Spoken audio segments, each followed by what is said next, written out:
This is Ras Omari, and you are listening to Flourish, the unofficial Squarespace entrepreneur podcast, hosted by yours truly, founder of SQSPthemes.com, the number one source for entrepreneurs building a business on Squarespace.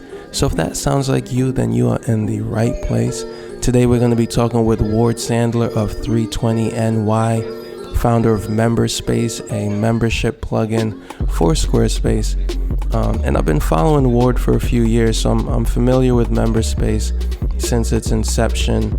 And I thought it would be great to have him come and share some of that story with you and some advice on how you too can go about creating a sustainable membership business on Squarespace with Memberspace. So without any further delay, we're going to jump right into it. Ward Sandler. The business I run is technically called 320NY, but we go by Memberspace these days. That's what people probably have heard of. How we kind of got to where we're at. I guess the quick rundown is we started as a Squarespace consulting company. We've been doing that for a minute. It's probably been since like 2014, so a while ago. We've worked on close to 400 Squarespace sites, we at this point we're a team of 8 full-time people, but we started off as just 2 or 3 people. The way it worked though is we were building Squarespace sites for folks, did a bunch of those, and over time we kept hearing the same kind of complaint from people about not being able to have any kind of membership functionality in Squarespace. Right. And it was just like, okay, well, we are software developers. We actually know how to build things besides just Squarespace sites. So why don't we do a little research? And we went on like the Squarespace Q&A forum. Yep, answers. Yep. Yeah, the answers form. So you probably know you can actually sort that by views or votes. Right. So we went there. I just went to the general Q&A, sorted by number of votes, and like the number 3 thing with like 100,000 was adding membership functionality to Squarespace. So we're like, oh man, there's definitely some interest here. And then I read through every single comment, which was just to kind of make sure I got a feel of like what people were complaining about, what solutions existed, what did people like, what they didn't like, etc. And we just kind of came up with an MVP for Memberspace, and it's been growing since then. So talk to me a little bit about the transition from being kind of like a small Squarespace design development agency to the business model that you have now, which is, it's basically what you sell, right? It's a subscription-based service. Was there something that made you want to shift towards that business model, or was it like, what was the thing that kind of sparked or prompted this Memberspace move? Yes, I mean, we kind of did things in a weird order. We at the very first thing we did when we were a company, like we formed, and I think it was like 2010. The very first thing we did was custom software development. So people would pay us, good amount of money, and we would build custom software applications for people, usually on Ruby on Rails. So that's kind of where we learned our chops about design and development, client interaction, that kind of stuff. Yeah. Sales. Problem with that was it's kind of like a roller coaster when it comes to cash flow. Like you get a big project, awesome, things are all good. Then, project comes to an end and it's like, okay, got to go hunting again. You got to go find the next big client. Yeah. And if you don't get them, there's no money coming in. Right. There's no recurring revenue. There's nothing. So it's real sink or swim. And that's real stressful, as I'm sure like when you're running a business. I'm sure a lot of folks out there who do kind of consultant work, you don't have that next project or next few projects lined up. It can get real stressful, real scary real quick. And so we were like, all right, there's got to be a better way to do this. This is crazy. We have skills. People are willing to pay us money. I don't want to deal with this emotional roller coaster every month. So we were like, all right, well, we get a lot. We were getting leads from people who a lot of them just wanted like simple, basic kind of websites. We were like, nah, sorry, we can't help you. We just do big software development projects. Yeah. If you don't have $5,000, $10,000 plus budget, we can't even talk to you. Yeah. And one day I looked at my partners and I was like, hey man, we've like turned down hundreds of leads when I started thinking about it. And I was like, we turned on hundreds of leads. Those are all people that we could have made really, like, for us, since we know how to build software. So like using Squarespace is breeze. Yeah. So it was like, wow, we could have built like super simple websites and just cranked out a bunch of those, got them paid. Maybe we could even get them on a support plan. Like we could, and then it all started clicking. We're like, you know what? let's stop saying no. And let's figure out how we can serve people who we're getting all these help requests from. Yeah. We started transitioning, just building Squarespace sites for a small fee. And then we also pretty immediately had a recurring support model too, where you can monthly have access to us for support tweaks and updates, that kind of thing. That was $99 a month. And we basically started getting that recurring revenue, which is the dream, right, for everybody. And then we were like, all right, well, this is going well. What's next? Yeah. Building, right? Building sites for people, doing support. It's good, but it still requires a lot of time, right? You got a lot of hand holding, a lot of emails, a lot of back and forth, phone calls. Yep. So we're like, all right, next best thing would be software, right? Because you can scale that real quick. You can get a lot of people using it. There's still work, obviously, still dealing with people, still dealing with issues, but you can help a lot more people with the same amount of time. So you can make more money for the same amount of hours inputted. And so we're like, all right, that's what I told you about before, about how we started researching about Memberspace and what would be useful. And that's kind of how that transition happened. That's cool, man, because I think when we first met, I think I was really interested in your ongoing maintenance kind of offering that you had. And so to see the transition to a full-on product like Memberspace is pretty cool. So tell me, like, what's with Memberspace? Like, there's obviously other solutions. There's the big elephant of, is my content going to be secure? What's been like the biggest hurdle or the biggest challenge with creating a third-party software integration for Squarespace users?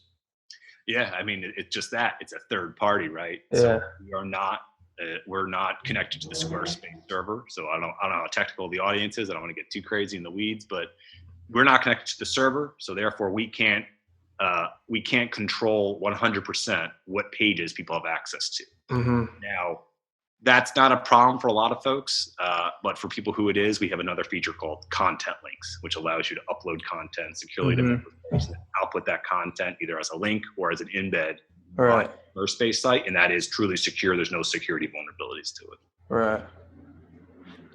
All right, cool. So, like, because I've been watching since you started it, and I've tried it out myself, even though I haven't had the need in the past.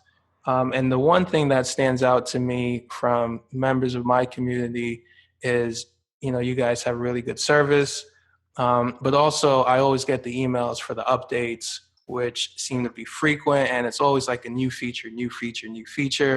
And even when you go to the landing page now, it's like, wow, this thing is pretty robust. What advice would you have for someone who is starting a membership business or who is transitioning to a subscription-based business model? I mean, general advice. Yeah. Keep it simple. Most people overcomplicate it when they launch things. And whether it's software, whether it's a membership business. Real simple. One or two. Products or price points. And just get going. I actually wrote a whole article about this. I'll give it to you. So you can put it in the show notes about how to kind of find your initial niche and audience and how to price initially when it comes to a membership business. Yep. Because a lot of people usually offer way too many options, way too much text and explanation, and it just confuses people. And this is someone paying.